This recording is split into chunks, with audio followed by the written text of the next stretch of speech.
Hello guys, a very good morning. तो अभी तक हम लोगों ने पढ़ा डिफरेंशिएशन, तो आज हम लोग पढ़ने वाले इंटीग्रेशन। तो इंटीग्रेशन होता क्या है, फिजिक्स में इंटीग्रेशन का क्या रोल होता है, ठीक है। तो चलिए बात करते हैं इंटीग्रेशन के हम। तो इंटीग्रेशन का मतलब ये होता है एंटी डेरिवेटिव। अगर हमारे पास कोई डिफरेंशिएशन दिया हुआ है किसी फंक्शन का, अगर उसको हम रिवर्स कर दें तो हमें इंटीग्रेशन मिल जाता है। लेकिन इंटीग्रेशन होता क्या है ये हम पढ़ने वाले हैं।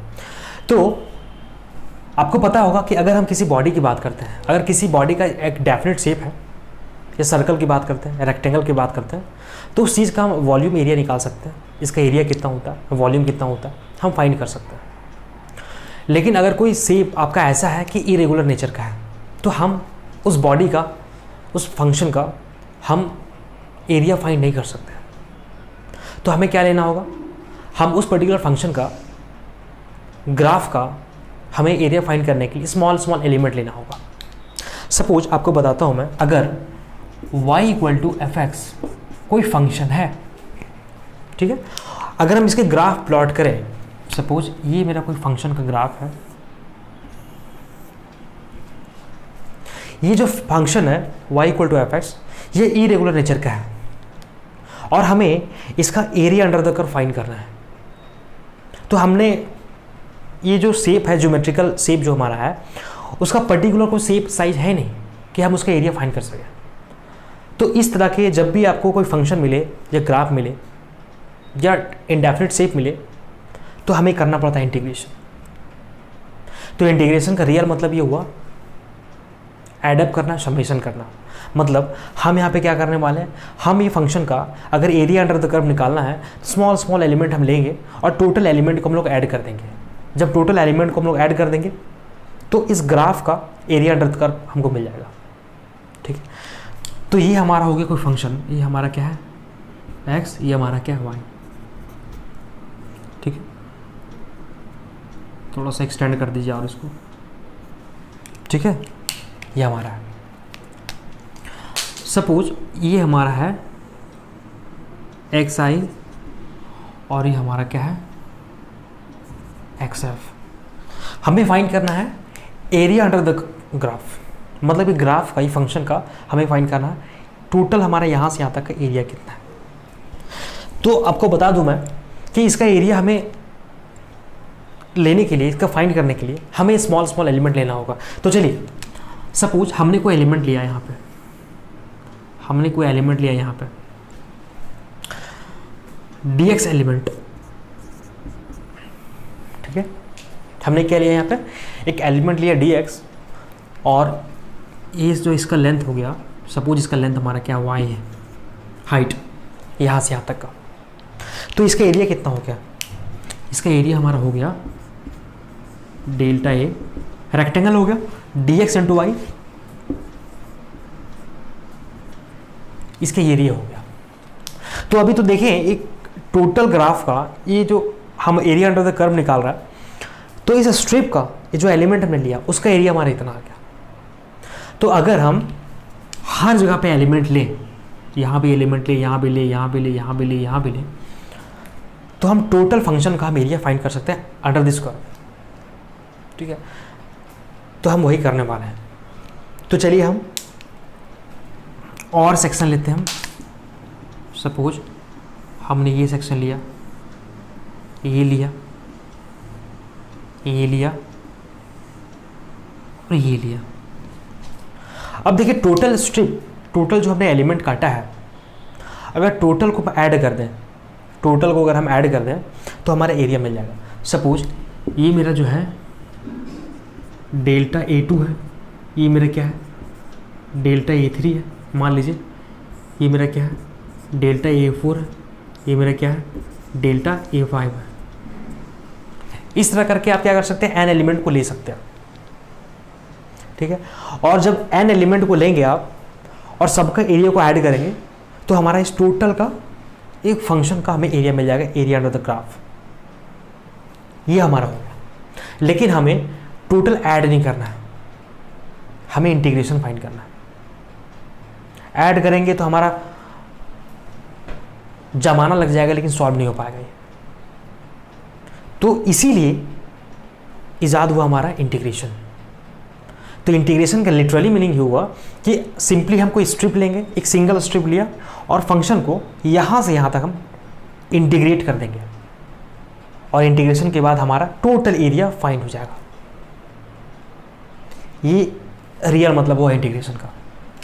ठीक है, आपको बता दूं मैं कि अगर ये जो स्ट्रिप है 1 2 3 4 5, अगर स्ट्रिप हम ज़्यादा कर देंगे, हम इस पर स्ट्रिप ज़्यादा कर देंगे, इसका मतलब क्या हुआ, जो स्ट्रिप का डायमेंशन होगा वो छोटा हो जाएगा। अगर हम स्ट्रिप ज़्यादा कर दे, बढ़ा दे, तो स्ट्रिप का डायमेंशन हमारा क्या होगा, छोटा हो जाएगा। अब देखिए ये स्ट्रिप हमारा dx का था, अगर स्ट्रिप हम ज़्यादा कर दिया, हमने सपोज स्ट्रिप को हमने ज़्यादा कर दिया यही फंक्शन में, अगर हम यही फंक्शन में अगर स्ट्रिप को हम ज़्यादा कर दें, अगर इसी फंक्शन में हम स्ट्रिप को बढ़ा दिया, दैट मीन्स जो एलिमेंट हमने लिया, अभी 5 लिया, तो अभी हम इस पर क्या लेंगे, 10 लेंगे। मान लीजिए 1 2 3 4 5 6 7 8 9 1 10। आप क्या देख पा रहे हैं यहाँ पे, आप ये देख रहे हैं कि जैसे ही हमने स्ट्रिप बढ़ाया, स्ट्रिप का संख्या बढ़ाया, तो इसका जो डायमेंशन था वो कम हो रहा है मेरा। दैट मीन्स अगर हम n, सपोज n मेरा क्या है, स्ट्रिप है, इसको हम इन्फिनिटी कर दें, तो हमारा जो डेल्टा x होगा वो 0 की तरफ अप्रोच करना चालू होगा। ये तो करेगा ही ना, क्योंकि हमने क्या बोला, अगर स्ट्रिप कम रहेगा तो हमारा ये होगा, स्ट्रिप बढ़ा देंगे तो ये डायमेंशन हमारा जो dx होगा वो क्या होगा, स्मॉल हो जाएगा हमारा। ठीक है, ये हमारा होगा। तो अगर हम टोटल एरिया फाइंड कर लें, टोटल एलिमेंट का एरिया फाइंड कर लें और उसको ऐड कर दें हम, तो हमें इस कर्व का एरिया मिल जाएगा। तो चलिए देखते हैं, अगर हम टोटल एरिया की बात करते हैं, हम delta A1 plus A2 plus A3 plus AN, ऐसा हमारा होगा। अगर इसको हम समेशन की फॉर्म में लिखना चाहते हैं, क्योंकि हम इतना लंबा लिख नहीं सकते हैं, इसको समेशन का मतलब ये होता है टोटल एडिशन, समेशन कहाँ से कहाँ तक, x running from I to F, delta A, ये हमारा हो गया, डेल्टा हमारा हो गया। ये नेट की बात करते हैं। अब देखिए आपको एरिया कितना है, आपका एरिया हमारा कितना, y dx, x I to x f y delta x, ये हमारा हो गया। और आपको पता है कि अगर डेल्टा x मेरा 0 की तरफ अप्रोच करता है तो ये मेरा dx में कन्वर्ट हो जाता है। d हमारा क्या है, वेरी स्मॉल, वेरी स्मॉल। तो हम इसको क्या लिख सकते हैं, summation x i to x f y d x, ऐसा लिख सकते हैं हमारा। तो ये हमारा क्या है, टोटल एरिया, एरिया हमारा आ गया ये। तो इस ग्राफ का हमें एरिया फाइंड हो गया। ठीक है, तो इसी को हम, आप जो समेशन देख रहे हैं, इस समेशन को हम इंटीग्रेशन बोल सकते हैं। अभी अगर एरिया की बात करें हम, तो integration x i to x f y d x, यही इंटीग्रेशन का मतलब क्या हुआ, समेशन। मतलब हम लोग ऐड कर रहे हैं, टोटल एरिया को ऐड कर रहे हैं। हमारे पास दो लिमिट पता था, यहाँ तक का, एक्स आई से एक्स एफ, और टोटल एरिया को हमने ऐड कर दिया तो हमारा क्या आया, ये आ जाएगा, एरिया आ जाएगा, टोटल एरिया आ जाएगा हमारा। तो इस तरह से कर सकते हैं हम। तो इसी को हम बोलते हैं इंटीग्रेशन। ये हमारा हो गया आपका इंटीग्रेशन। ठीक है, तो चलिए इस पे हम कुछ बेसिक फार्मूला देखते हैं। ठीक है, चलिए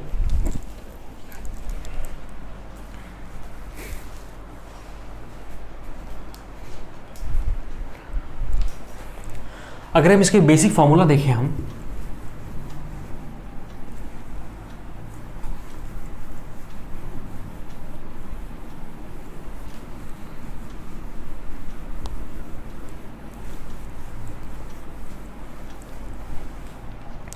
सबसे पहले अगर हम डिफरेंशिएशन की बात करें, तो डिफरेंशिएशन में हमने क्या पढ़ा,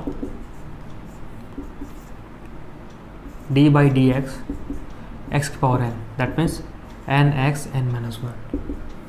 दूसरा पढ़ा D by D X log X one by X, ऐसा पढ़ा हमने।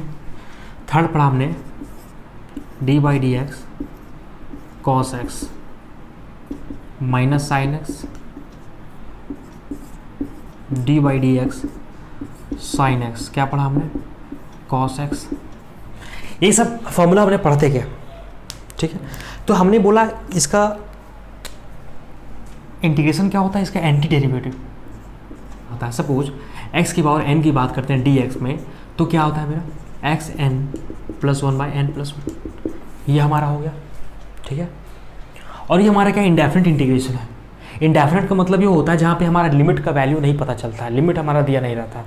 लेकिन आपके एग्जाम में, आपके क्वेश्चन में, फिजिक्स में मोस्टली लिमिट हमेशा दिया रहता है, तो आप जो वैल्यू आपका आएगा आप इतना ही छोड़ सकते हैं। लेकिन ये मेरा इंडेफिनिट है, तो यहाँ पे कांस्टेंट ऐड करना होगा हमें, ठीक है। ये हमारा हो गया। अगर हम limit sign X D x की बात करते हैं तो मेरा आता है कॉस एक्स प्लस सी। अगर लिमिट हम कॉस एक्स की बात करते हैं तो आता है मेरा माइनस होगा इसमें साइन एक्स प्लस सी। अगर लिमिट सेक स्क्वायर एक्स की बात करते हैं हम तो आता है मेरा टेन एक्स, ठीक है। अगर हम कॉसेक स्क्वायर एक्स की बात करते हैं तो आता है मेरा minus cot x plus c, ठीक है। अगर हम और बढ़ा दें थोड़ा सा, sec x into tan x, तो मेरा कितना आता है सेक एक्स प्लस सी। अगर हम कॉसेक एक्स कॉट एक्स की बात करते हैं तो मेरा कितना आता है माइनस कॉसेक एक्स। तो ये आपका बेसिक फार्मूला है, बेसिक फार्मूला से आपको दिमाग में रखना है, ठीक है। तो चलिए इस पे हम कुछ न्यूमेरिकल देखते हैं, क्वेश्चन देखते हैं, ठीक है। और ज़्यादा नहीं पढ़ेंगे इसमें हम, जितना आपका नीड है उतना ही पढ़ेंगे हम लोग, ठीक है। चलिए मान लीजिए क्वेश्चन आपका कुछ ऐसा है, x की पावर 2 dx। तो आपको पता है x n plus one by n plus one कितना आ जाएगा हमारा, पुट कर दीजिए x two plus two one by two plus one plus c x cube by 3, ये हमारा आ जाएगा। अगर हम x की पावर 6 की बात करते हैं, क्या करना, सीधा एक पावर बढ़ा देना हमारा 7 बाई 7 प्लस सी। अगर x की पावर 9 की बात करते हैं 10 बाई 10 प्लस सी, ऐसे करना है, ठीक है। अगर हम इंटीग्रेशन साइन एक्स की बात करते हैं तो माइनस कॉस एक्स आता है मेरा, ठीक, ये हमारा हो गया। अगर हम थोड़ा सा और बढ़ाते हैं, थोड़ा सा और हम लेते हैं कुछ, देखिए अगर integration x cube plus sine x plus 2 ई के पावर एक्स, ये हमारा कोई इंटीग्रेशन है। आपको बता दूं मैं, इंटीग्रेशन या डिफरेंशिएशन किसी एक्सपोनेंशियल फंक्शन का वही रहता है, चेंज नहीं होता, ठीक है। तो देखिए हम इसको अलग अलग कर सकते हैं, x cube D x plus sine X D x plus 2 ई के पावर एक्स डी एक्स, ऐसे हो गया हमारा। अब एक्स क्यूब कितना हो जाएगा हमारा एक्स 4/4 प्लस साइन कितना हो जाएगा मेरा कॉस एक्स माइनस में, ठीक है। और 2 हमारा कांस्टेंट है, बाहर आ जाएगा हमारा। अगर कोई इंटीग्रेशन में 2 के पावर ई एक्स ऐसा हुआ, कोई फंक्शन हमारा हुआ कांस्टेंट वैल्यू, कोई फंक्शन ऐसा है, तो इसका इंटीग्रेशन में 2 बाहर निकाल देंगे और फंक्शन का डिफरेंशियल इंटीग्रेशन करेंगे हम लोग, ठीक है। तो ऐसे कर सकते हैं। और ई के पावर एक्स का इंटीग्रेशन क्या था, इतना हो गया प्लस सी हमारा हो गया, ये हमारा क्या हुआ इंटीग्रेशन। तो चलिए हम लोग कुछ और देखते हैं इस पर, ठीक। देखिए अगर हम कुछ और क्वेश्चन लेते हैं, सपोज ई के power 2x plus sine X, ठीक, plus 2x² minus 4x, total अगर हम dx लेते हैं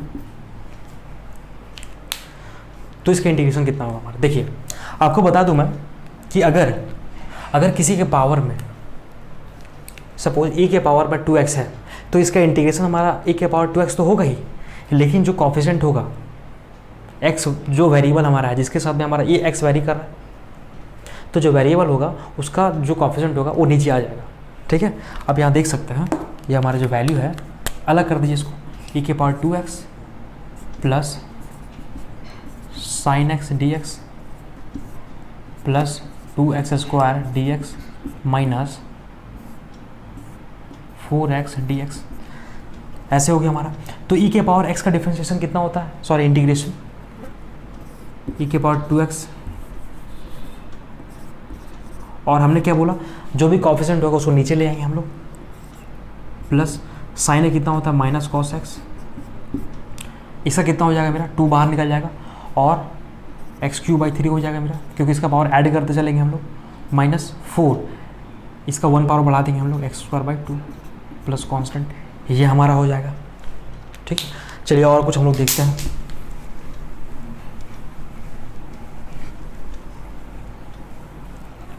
देखिए अगर हम कुछ लेते हैं लाइक cos² dx का इंटीग्रेशन हमें फाइंड करना है, या sin² का इंटीग्रेशन फाइंड करना है हमें, तो कैसे करना होगा हमें,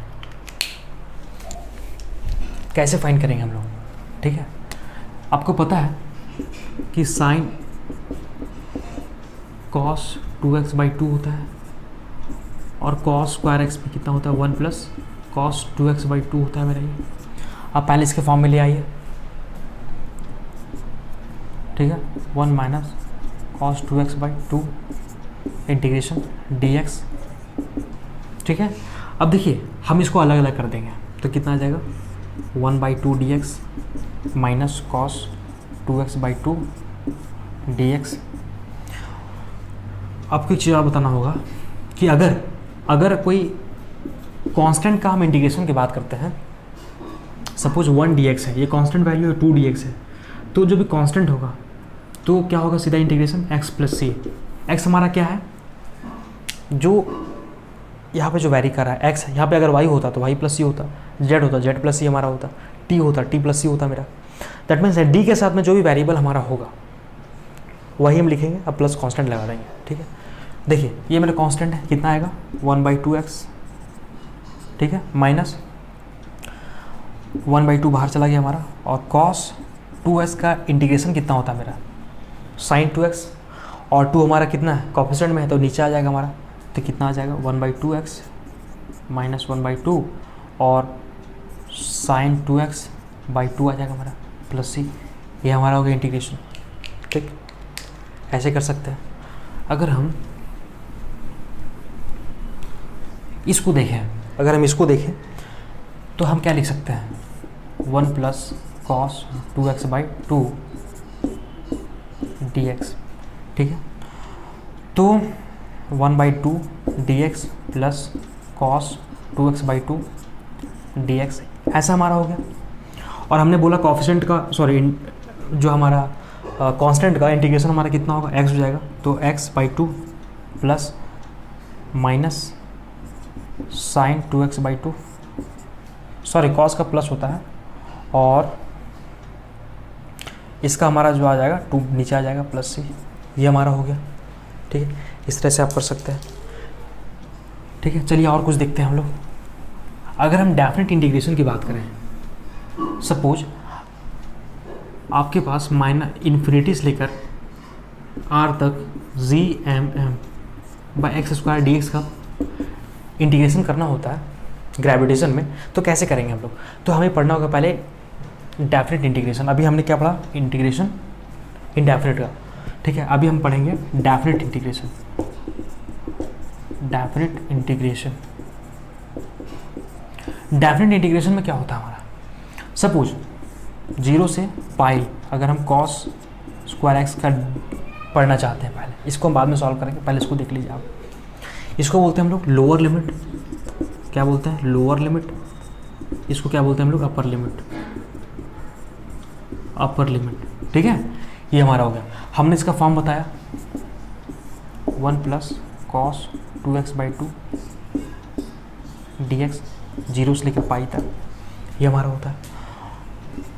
इसका कितना आ जाएगा 1/2 0 से पाई dx प्लस 1/2 0 से पाई cos 2x/, ये हमारा हो जाएगा।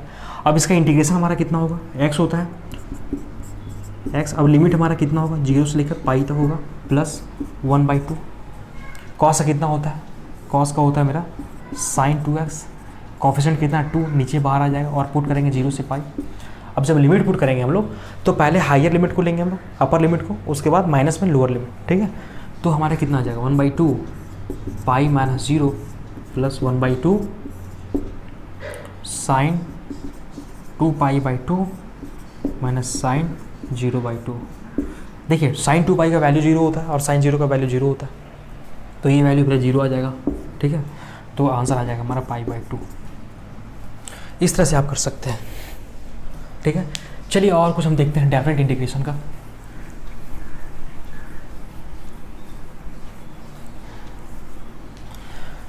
देखिए अगर हम इन्फिनिटी से r तक gmm/x² dx, हमने क्या बोला जो भी कांस्टेंट होगा उसको बाहर निकाल देना, जो वेरिएबल होगा उसको लेना है। अब देखिए dx के साथ में x हमारा क्या वेरिएबल है, तो यहाँ पे जो भी होगा x जो वेरी कर रहा है उसी को लिखेंगे हम लोग, और बाकी सब हमारा क्या कांस्टेंट है, gmm हमारा क्या कांस्टेंट है, ग्रेविटेशनल कांस्टेंट हमारा कांस्टेंट है, मास क्या है ऑब्जेक्ट है वो भी कांस्टेंट है, उसको बाहर कर दीजिए आप। gmm इन्फिनिटी से लेकर r तक और 1/x² dx, ये हमारा हो गया, ठीक है। अब देखिए gmm इन्फिनिटी से r x⁻² dx, आपको पता है इसका इंटीग्रेशन हमारा कितना होता है, अगर x⁻n होता है तो xn + 1/n+1 होता है हमारा। यहाँ कितना है -2 है, पुट कर दीजिए -2 + 1 x -1/-1, दैट मीन्स -1/x, ये हमारा आएगा।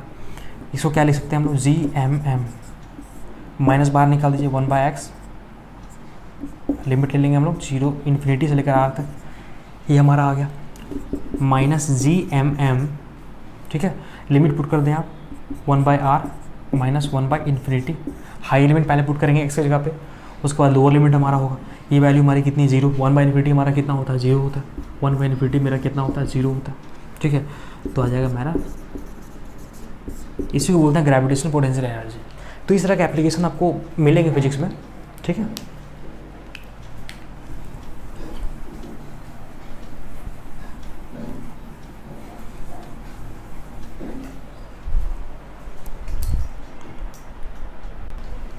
अगर हम कोई क्वेश्चन ले 0 से 10 sec², 3x + 6 dx, अगर इसका इंटीग्रेशन करना है, ठीक है। हमें पता है कि इंटीग्रेशन sec²x dx का कितना होता है मेरा 10x + c, ये होता है। अगर लिमिट ले लेते हैं तो c हमारा कोई रोल नहीं होता, c को हटा दीजिए आप, ये लिमिट वाला क्वेश्चन हमारा, ठीक है। और जो भी कोएफिशिएंट है बाहर आने वाला है, तो आपका कितना आ जाएगा, आपका आ जाएगा 10 3x + c, और हमने क्या बोला जो भी कोएफिशिएंट हमारा हो x के साथ में वो बाहर आ जाएगा 3, ठीक है। और लिमिट हम लोग ले लेंगे कितना 0 से 10 तक, तो कितना आ जाएगा, लिमिट पुट कर दीजिए 10 36 - 10 0 कितना आ जाएगा हमारा 0 + 6/3, दैट मीन्स 10 36 डिग्री माइनस 10 6 डिग्री/3, ये आपका आंसर हो गया। तो इस तरह से क्वेश्चन आप सॉल्व कर सकते हैं। तो इतना ही हमारा क्या इंटीग्रेशन में नीड है, और इंटीग्रेशन हमको इतना ही पढ़ना है। जब भी क्वेश्चन आपको बनाना होगा तो आप इसको पहले देखें, तब सब क्वेश्चन आपका बनेगा फिजिक्स में।